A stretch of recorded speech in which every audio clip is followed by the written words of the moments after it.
তো আমরা তো সমস্ত কিছু চেক করে দেখলাম যে সিডিআইটা খারাপ ছিল, তো আমরা নতুন সিডিআই আনিয়েছি, যার এই যে পার্ট নাম্বারটা এখানে ভালো বোঝা যাচ্ছে না যদিও, তো যার দাম হচ্ছে 1737 টাকা। আর এর নতুন সিডিআইটা কিন্তু আমরা এখানে সেট করে দিয়েছি। আর ওইখানে আমরা এবার দেখাবো যে এইখান থেকে পালস যখন দেয় হাইড্রেশন কয়েলে, তখন মানে এটার যে পালসটা দেয় তখন এখানে কেমন লাগে সেই আর এর আগে আরেকবার দেখি আরেকটা জিনিস দেখাই, যেটা হচ্ছে কারেন্টটা এবারে দিচ্ছে কি সেটা আমরা দেখাবো।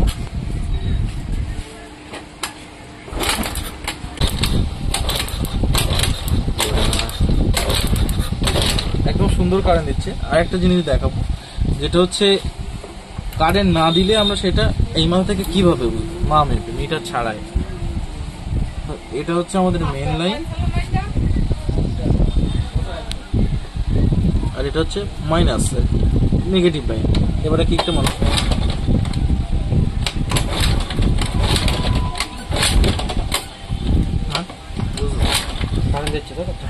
এই ঠিক এইভাবে সিগন্যাল দেবে যখন ওইখান থেকে সিডিআই ছাড়বে, ঠিক আছে।